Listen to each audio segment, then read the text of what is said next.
بات کر دی. انہوں نے کہا جی یہ چونکہ بریلوی کرتے ہیں اس لیے ہم نہیں کرتے. یہ میں بھی سچوں میں ہو جاؤں تو عن قریب جو ہے نا گمراہ ہو جائے گا, تو اہل حدیث ہو جائے گا.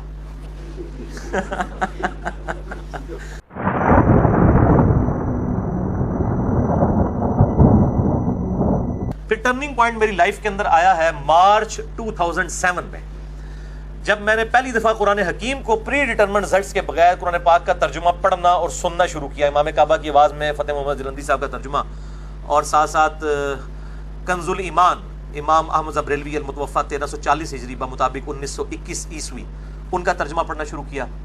تو کرتے کرتے میرا جو ہے دل وہ ٹلٹ ہو گیا اس حوالے سے کہ قرآن حکیم کے جو عقائد و نظریات ہیں ان کے اوپر میں کم از کم نہیں ہوں. پھر پیر نصیر الدین نصیر صاحب کا تعارف ہوا, ان کی کتابیں پڑھنی شروع کی. 2007 میری زندگی کا ایک بڑا کرٹیکل ایئر تھا اس اعتبار سے, حتیٰ کہ 2000 کے اینڈ تک میں تقریباً آپ سمجھ لیں تبلیغی جماعت کو حق پہ سمجھنا شروع کر دیا تھا میں نے, یعنی بریلویت سے نکل کے ایک سٹیپ دیوبند کو, کہ کم از کم ان کی توحید کے اعتبار سے معاملات درست ہیں. اور 2 نومبر 2007 کو رائے ونڈ اجتماع میں بھی میں سالانہ اجتماع میں گیا, وہاں بھی بڑا کلوزلی ان کو دیکھا. لیکن مجھے کچھ ہی عرصے میں اندازہ ہوا کہ بریلوی اور دیوبندی مکتبہ فکر دونوں ہی تقریباً کوئی 19-20 کا ہی فرق ہے. بزرگوں کے واقعات, فضائل اعمال کے اندر جو کچھ لکھا ہوا ہے یہ وہ ساری کی ساری چیزیں اسی قسم کی ہیں. تو 2007 کے اینڈ پہ میں جو ہوں وہ متزلزل ہو گیا. اسی دوران میں حج پہ چلا گیا وائف کے ساتھ. جب واپس آیا فروری 2008 کے اندر, تو میں نے آتے ہی پہلا کام کیا کہ میں نے ابو داؤد, ترمذی, نسائی, ابن ماجہ بھی خرید لی, بخاری مسلم پہلے ہی تھی, ان کو پڑھنا شروع کیا. اور میں نے کمپیریٹیو اسٹڈی 2008 کے اندر شروع کر دی, فروری مارچ کے اندر. اور کمپیریٹیو اسٹڈی یہ کہ میں مختلف مکاتب فکر کے علماء کو ملتا تھا جا کے, جس طرح ہوں تسی میرے کو لائے ہوئے ہو نا. خیر میرے کو تو خیر اس طرح میرے ورگا تو بندہ کوئی نہیں سی جس کو میں جانتا, نیوٹرل, باقی تمام مکاتب فکر کے علماء کے پاس. 2008 یعنی فروری, مارچ, اپریل, یہ اس دوران میں مختلف علماء کو, بریلویوں کو مل رہا ہوں. بریلویوں کے ساتھ تو خیر بچپن سے تھا, بریلویت ہم سے زیادہ کون جانتا تھا. میں ایک دیوبندی مفتی کے پاس اسلام آباد میں گیا, میرے آفس کے کولیگ لے گئے اور وہ کہنے لگے جی بہت بڑے مفتی ہیں, آپ ان کے ساتھ ڈسکشن کریں. میں نے جب تھوڑی سی ڈسکشن کی تو وہ فوراً ہی اپنا وہ جس کو کہتے ہیں کانفیڈنس لوز کر جانا اور ایک بڑی تلخ رویے کے اوپر اتر آنا بغیر دلائل کے ساتھ. میں نے ایک انگوٹھے چومنے کا مسئلہ ان سے پوچھا کہ یہ جو انگوٹھے چومتے ہیں بریلوی حضرات, تو آپ کیوں نہیں چومتے؟ اب میں دیوبندی ہو چکا ہوا تھا لیکن انگوٹھے بھی چومتا تھا. کیوں؟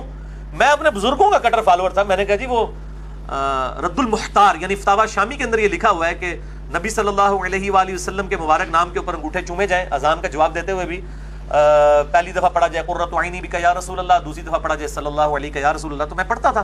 تو میں نے ان کو کہا کہ آپ کیوں نہیں پڑھتے ہیں؟ تو وہ کہنے لگے کہ یہ تو ضعیف حدیث ہے. میں نے کہا فضائل مال میں کئی ضعیف حدیث ہے جس پہ ہم عمل کر رہے ہیں, تو انگوٹھے چومنے والی روایت سے کیا مسئلہ ہے؟ تو انہوں نے پھر اپنے دل کی بات کر دی. انہوں نے کہا جی یہ چونکہ بریلوی کرتے ہیں اس لیے ہم نہیں کرتے. یہ کون تھے مفتی اسماعیل؟ یہ میں نہیں, اسماعیل طورو صاحب سے تو خیر میری ملاقات نہیں, ان کی بھی کئی ایک چیزیں میرے سامنے آئی ہیں, وہ تو آپ چھوڑ نہیں. کوئی اور مفتی صاحب ہے, میں اب وہ نام نہیں لیتا, اتنے مشہور نہیں ہیں لیکن وہ بڑے مفتیوں میں. ٹھیک ہے.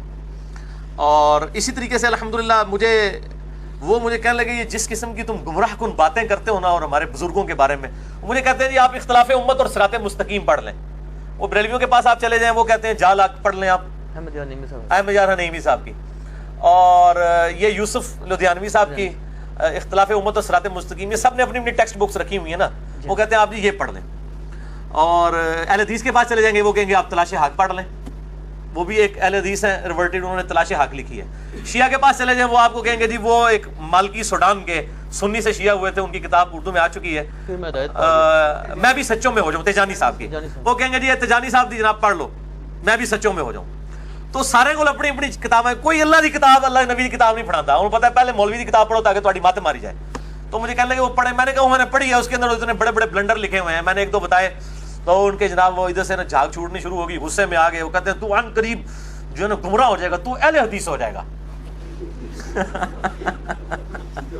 میں نے کہا جی میں تو اہل حدیث کو گمراہ سمجھتا ہوں, میں نے کیوں اہل حدیث ہونا ہے؟ نہیں, اس طرح کی باتیں کرنے والے اہل حدیث ہو جاتے ہیں.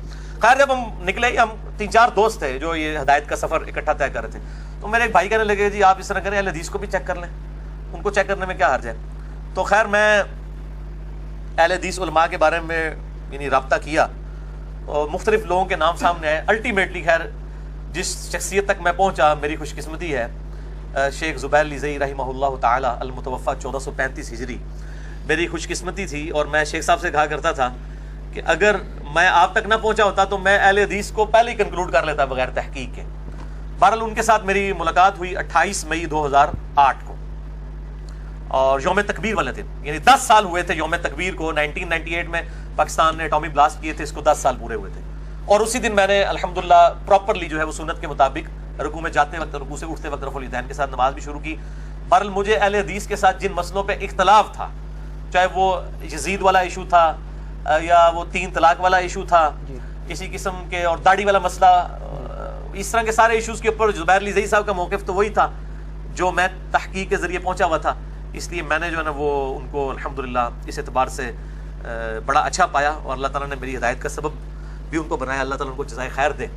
پھر الحمدللہ ان کے ساتھ رابطہ رہا، ان سے کافی کچھ علم حاصل کیا، اور ان کو بھی کئی جگہ موقع ملا مجھ سے استفادہ کرنے کا. اسی لیے بعض اہل حدیث علماء یہ کہتے ہیں کہ جی زبیر علی زئی نے علی کو گمراہ کیا اور علی نے زبیر علی زئی کو گمراہ کر دیا. تو میں کہتا ہوں شاید دونوں باتیں ٹھیک ہی ہوں. ان کی نظر میں تو گمراہی ہے نا، وہ جو سورۃ الاعراف میں آتا ہے کہ جو لوگ خود رائے راست سے ہٹے ہوئے ہیں، گمراہی کو دیکھتے ہیں تو وہ سچ کا راستہ سمجھ لیتے ہیں، سچائی کو دیکھتے ہیں تو گمراہی سمجھ لیتے ہیں. بہرحال شیخ زبیر صاحب کے ساتھ 2008 میں میرا یہ معاملہ رہا. اسی دوران مجھے ایک اہل تشیع عالم کا تعارف ہوا، ثاقب اکبر صاحب کا، بڑے نیوٹرل پرسنالٹی ہیں. اب اسی دوران جب میں اہل حدیث کے اندر آیا اور میں نے شیخ زبیر علی زئی صاحب کا انٹرویو ریکارڈ کیا 17 جون 2009 کو، جس میں نے اہل حدیث کی غلطیاں پوائنٹ آؤٹ کی شیخ زبیر صاحب کی زبانی، اور یہ میری ویڈیو منظر عام پہ آئی، لاکھوں لوگوں نے دیکھی ہے. اس کی وجہ سے اہل حدیث علماء شیخ زبیر صاحب کے بھی خلاف ہو گئے، میرے بھی خلاف ہو گئے. پل میں اپنی کلیریفیکیشن پہ بڑا ڈیٹیل لیکچر دے چکا ہوں، مسئلہ number 124 A B C D، جسے شوق ہو اس میں میں نے یہ ساری سٹوری سنائی ہے. پر میں مطلب اہل حدیث سے ایز اے مکتبہ فکر بڑا متنفر ہوا. 2008 کے اندر ہی میں متنفر ایز اے مکتبہ فکر ہو چکا تھا، اور میں نے اس وقت یہ تہیہ کر لیا کہ میں نے اگر دعوت حق کی آواز بلند کی تو میں انشاءاللہ نیوٹرل پلیٹ فارم سے کروں گا، بغیر کسی فرقے کے، نیوٹرل پلیٹ فارم سے. اور یہی وجہ ہے کہ میری پہلے دن سے لے کے آج تک جتنی ویڈیوز ریکارڈڈ ہیں 2009 میں ریکارڈ ہونی شروع ہوئی ہیں پراپرلی تو 2010 اکتوبر میں. کبھی بھی آپ کو فرقہ واریت والا معاملہ وہاں پہ نظر نہیں آئے گا کہ میں نے کسی ایک فرقے کو کہ میں اس کی دعوت پیش کر رہا ہوں، کیونکہ اس ریکارڈنگ سے پہلے ہی میں الحمدللہ فرقوں کو 3 طلاقیں دے کے 4 تکبیریں پڑھ کے دفنا کے مسلمان ہو چکا ہوا تھا الحمدللہ. تو بہرحال اس میں مجھے آئیڈیا ہوا کہ اہل حدیث مکتبہ فکر میں بھی اکثریت جو ہے وہ اپنے علماء کے پیچھے ہیں، اور جو عوام الناس جو ریولٹ ہو کے آئی ہے بریلوی دیوبندی یا اہل تشیع سے، وہ کافی حد تک نیوٹرل ہے.